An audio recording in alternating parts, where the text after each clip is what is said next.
Kat, kamu udah lihat film tentang Uskup Romero dan Bunda Teresa belum? Yang kemarin dikasih sama Pak Puji. Udah sih, yang menceritakan tentang perjuangannya Uskup Romero itu kan. Iya.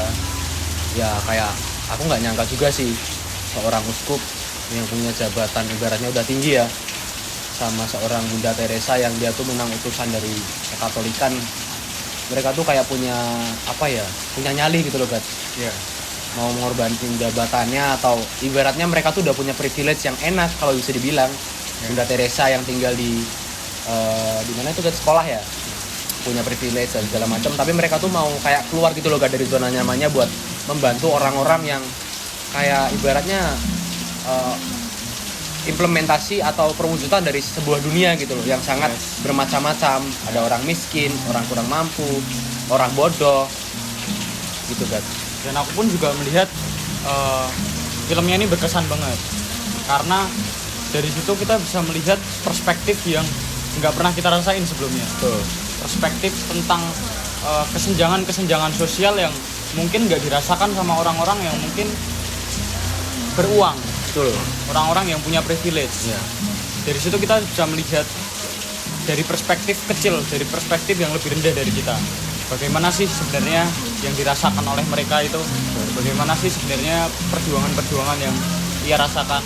Hingga akhirnya keputusan yang diambil oleh Uskup Romero di situ turun langsung, terjun langsung ke tengah-tengah mereka untuk merasakan langsung. Itu keren banget sih. Aku ada satu scene sih, Gat, di mana Bunda Teresa tuh mau pergi sama teman-teman biarawati lainnya. Mereka tuh naik kereta. Tapi di perjalanan tuh waktu mau berangkat dari stasiun tuh Bunda Teresa tuh kayak lihat seorang pengemis gitu loh, Gat, yang memang dari fisiknya tuh kayak udah kasihan banget. Tapi di tengah kesengsaraan dan ibaratnya fisik yang nggak bagus itu, Bunda Teresa tuh melihat sosok Yesus, di mana dia juga menjadi seorang manusia yang sengsara, yang mau berkorban untuk menebus dosa kita gitu loh. Jadi Bunda Teresa tuh melihat gambaran Yesus di dalam sosok pengemis itu, kan. Makanya kayak dia merasa tersentuh dan termotivasi gitu. Ya itu juga jadi scene favoritku juga sih. Yeah. Karena memang mungkin setiap manusia merasakan itu. Yeah. Ketika mereka melihat beberapa orang yang hidupnya jauh lebih rendah dibanding kita, aku percaya bahwa setiap manusia itu merasakan empati dan simpati di situ. Cuman nggak semua orang bisa untuk ikut merasakan secara langsung bagaimana kesedihan dan kesusahan yang mereka alami. Dan akhirnya di sini pun tokoh dari Bunda Teresa itu bisa menjadi pedoman bagi kita. Bisa menjadi patokan bagi kita bagaimana sih manusia yang berperasaan, yang peduli itu seperti apa sih gitu. Ya.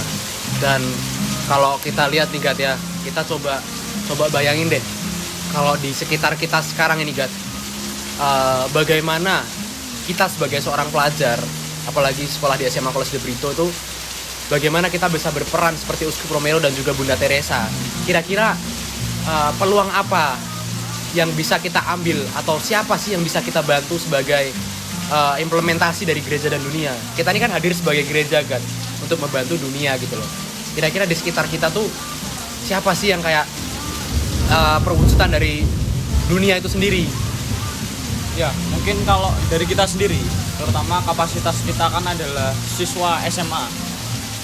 Mungkin implementasi yang paling sederhana adalah orang-orang yang kita temukan di jalanan. Oh iya, bener. Orang-orang ya, kayak pengemis, pengamen ya, gitu ya. Pengemis, pengamen, mungkin orang-orang Manusia silver juga, ya, gitu-gitulah di jalanan. Mereka memperjuangkan rupiah di jalanan. Itu menurutku adalah salah satu implementasi yang paling sederhana yang bisa kita rasakan, yang sebenarnya kita lihat setiap hari. Cuman apakah kita peduli dengan itu? Bisa sih, Gat. Jadi kayak menurut aku sih paling menyentuh sih pengamen ya, Gat, ya. Iya, Pak. Karena kenapa ya? Pengamen tuh sebenarnya tuh adalah sebuah pekerjaan mulia kalau menurutku. Tapi mereka tuh dipandang sebelah mata oleh orang-orang, Gat. Mereka memandang bahwa pekerjaan pengamen tuh pekerjaan buangan yang hanya semata-mata itu menjadi opsi kedua, ketiga, keempat dari sebuah pekerjaan gitu loh. Karena ya mereka bekerja di jalanan dan gajinya pun nggak pasti. Tapi aku melihat mereka tuh kayak justru itu pekerjaan yang mulia. Karena kenapa? Karena tidak semua orang itu bisa menjadi seperti mereka. Apakah orang mempunyai kapasitas bernyanyi belum tentu. Apakah semua orang mempunyai kapasitas menghibur orang kan belum tentu. Tapi mereka tuh mempunyai kapasitas itu kan. Ya, itu unik sih. Dan dari situ pun kita akhirnya juga bisa memperdomani dan kita bisa melihat perspektif mereka. Mereka adalah orang-orang yang hidup di jalanan, sama-sama memperjuangkan uang, sama-sama memperjuangkan kenyamanan mereka. Cuman di saat-saat seperti itu, mereka itu masih memperjuangkan kejujuran, masih memperjuangkan kemurnian hati mereka. Nah, itu yang membuatku sebenarnya cukup kagum sih dari beberapa aksi atau beberapa perlakuan yang sebenarnya masih bisa mereka lakukan. Cuman di sini mereka lebih memilih untuk melakukan dengan cara yang lebih jujur. Betul. Jadi kayak misalnya kan mereka kan kayak butuh pekerjaan gitu ya untuk menghidupi keluarga mereka. Iya. Tapi bukannya terus mencuri, terus merampok, tapi mereka justru kayak milih suatu pekerjaan yang masih halal walaupun penghasilannya sendiri pun tidak pasti loh, Gat ya.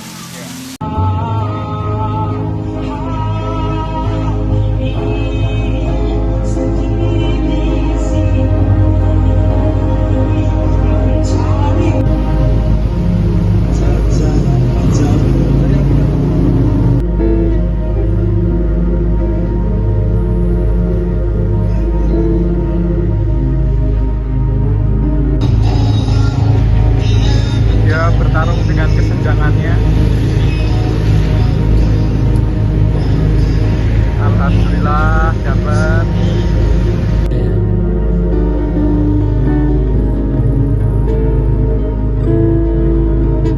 Denting piano kala jemari menari dan orang berpelan di kesunyian malam saat datang rintik hujan berkecil berbisik untuk kembali pada seribu kata menggoda, seribu sesal di depan mata menjelma saat aku tertawa dalam memberimu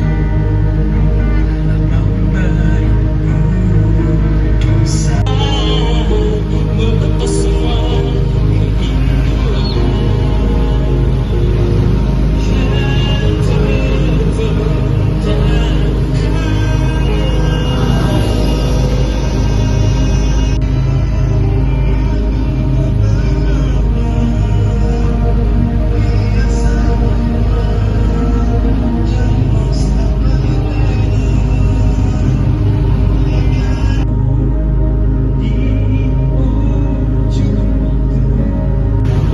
suaranya mana? Dalam rangka merefleksikan nilai-nilai kehidupan gereja dan keterlibatan dalam dunia, khususnya dalam bidang pelayanan dan pembelaan hak asasi manusia, kami bersama teman-teman yang lainnya tergerak untuk melakukan sebuah aksi yang nyata. Aksi ini tuh merupakan bentuk pertanggungjawaban dan pembelajaran tentang tokoh-tokoh besar gereja seperti Bunda Teresa dan Uskup Romero yang menediskan hidup mereka untuk sesama yang tertindas dan membutuhkan. Kami ingin dalam skala kecil meneladani semangat mereka dengan menggunakan bakat yang kami miliki untuk membantu orang-orang yang ada di sekitar kami, khususnya mereka yang mengandalkan keterampilan bermusik untuk mencari nafkah di jalanan. Oke. Jadi dari beberapa keresahan-keresahan yang emang kita alami sebelumnya, yang kita rasakan dan cukup mengganggu hati, empati dan simpati kita, akhirnya kita memutuskan untuk membantu dan turun ke jalanan bersama dengan para pengamen di luar sana. Jadi kita seringkali melihat kehidupan modern yang membuat kita itu terjebak dalam kesibukan diri sendiri dan kurang peka, terutama pada kondisi-kondisi orang di sekitar. Padahal sepertinya yang diteladankan oleh Bunda Teresa, setiap individu itu dipanggil untuk memberikan dirinya dalam pelayanan kasih kepada sesama, terutama kepada mereka yang berada dalam kondisi sulit. Nah, di sini Uskup Romero itu sebenarnya juga mengajarkan kepada kita bahwa keberpihakan kepada yang kecil dan lemah adalah bentuk nyata dari iman Kristen, terutama konteks kita ini dalam umat beragama. Ia menggunakan suara dan pengaruhnya untuk membela hak rakyat kecil tanpa takut akan resiko yang harus dihadapi. Nah, dari inspirasi tersebut, kami menyadari bahwa sekecil apapun kemampuan yang kita miliki, itu bisa digunakan untuk menjadi berkat bagi orang lain. Nah, kalau konteks kita ini, kita itu memutuskan untuk membantu para pengamen di jalanan tadi. Mereka adalah bagian dari masyarakat yang kerap dipandang sebelah mata. Padahal di balik usaha mereka terdapat perjuangan keras yang untuk bertahan hidup dan bermodalkan talenta bermusik. Nah, melalui aksi ini, kami akhirnya juga berusaha untuk menghadirkan semangat solidaritas, berbagi sukacita, dan mendukung mereka tanpa harus mengeluarkan uang, melainkan dengan keterlibatan aktif melalui bakat kami. Nah, jadi itu adalah hal yang melatar belakangi kita untuk melakukan aksi itu. Nah, tapi gimana sih proses dan pengerjaan aksi kita sampai kita bisa ikut membantu mereka? Jadi proses yang kita lakukan itu, yang pertama kita jelas mengidentifikasi lokasi. Kita mencari kira-kira lampu merah mana nih Gan yang bisa kita bantu, yang bisa ibaratnya kita ikut berkarya bersama para pengamen. Nah, setelah kami menemukan lokasi, kami melakukan pendekatan atau ibaratnya kayak mediasi bersama para pengamen. Nah, kita bernegosiasi, kita boleh nggak membantu mengamen dan segala macam untuk keperluan tugas. Setelah itu, setelah mengalami diskusi dan persetujuan, akhirnya kami membantu mengamen. Kami juga mempersiapkan alat yang dibutuhkan seperti gitar, lalu kemudian kolekan, terus kemudian mikrofon segala macam. Kita bernegosiasi bersama pengamen, dan akhirnya setelah bernegosiasi dan mempersiapkan alat, kami pun mulai mengamen. Dan kami juga membagi tugas ketika kami membantu pengamen tersebut. Ada yang bermain gitar, ada yang meminta kolekan, minta uang, segala macam. Terus gimana sih Gat, kira-kira pelaksanaan aksi ini secara konkret dilakukan tuh seperti apa teknisnya? Nah, jadi aksi kami itu dilakukan di malam hari pas itu. Jadi malam-malam akhirnya kita datang ke salah satu lampu merah di area kota, terutama di bagian selatan kota. Mari kita di City Square ya. Yes. City Square. Nah, kalau kami memulai dengan bergabung bersama para pengamen yang sudah lebih dulu tampil. Aku bersama teman-teman itu membagi peran. Jadi di sini Satria sendiri itu yang bermain gitar, dan ada yang bernyanyi, itu pengamennya sendiri. Ada pula yang membantu kami untuk berinteraksi dengan pengendara yang lewat. Nah, suasananya itu jadi lebih meriah dan hidup karena kehadiran kami menarik perhatian pengguna jalan. Dengan kami tetap menjaga etika, tidak memaksa, dan tetap menghormati pengamen utama sebagai tuan rumah dari aksi tersebut. Beberapa orang bahkan sempat berhenti sejenak untuk menikmati musik kami. Kami juga membantu dengan memperkenalkan metode pembayaran kris yang digunakan para pengamen untuk memudahkan para donatur memberikan apresiasi. Nah, terus aksi ini berlangsung selama beberapa jam, penuh dengan kegembiraan, solidaritas, dan akhirnya rasa saling mendukung.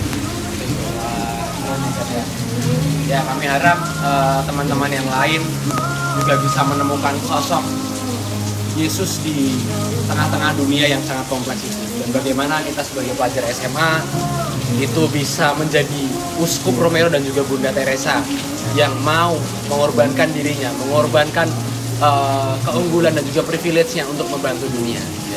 Yes. Oke, mungkin sekian untuk aksi kami, Tahu dan teman-teman. Terima kasih telah menyaksikan. Terima Berkah kasih. dalam. Berkah dalam.